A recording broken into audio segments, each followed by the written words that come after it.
Donald Rissmiller of Strategas. Good to see you here at Camp Kotok. Good to be here. Well, as we're gathered around the fire here, let's talk about some serious issues. There's some good stuff going on in the economy, but not everything's rosy.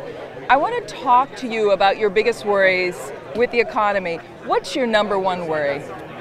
So we've done some regression work on what really hurts the U.S. economy, what pushes us into recession with some sort of lead. And we found a few things, one of which is when credit spreads start to widen. And so today, we have some stress in the energy sector. We're seeing some signs of strain in the credit market. So far, it's early to say there's any sort of contagion, but we have to be alert to that. What's another worry?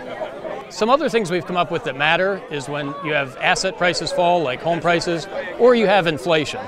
On those two fronts, we can be a little more optimistic. Home prices are still going up. We see that in the Case-Shiller index. And I'm not too worried about inflation right now. Any inflation we get is probably good inflation at the moment.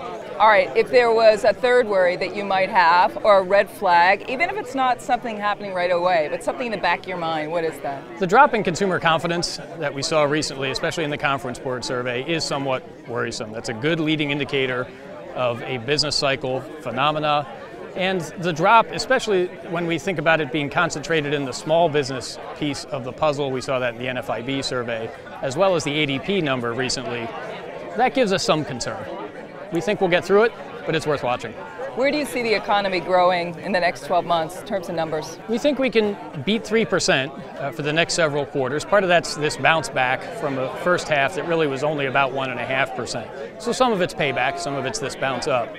We've been looking for 3% growth, the escape velocity, for quite some time.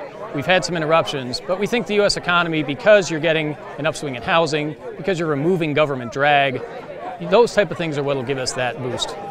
Donald Rissmiller, great to talk to you. You as well.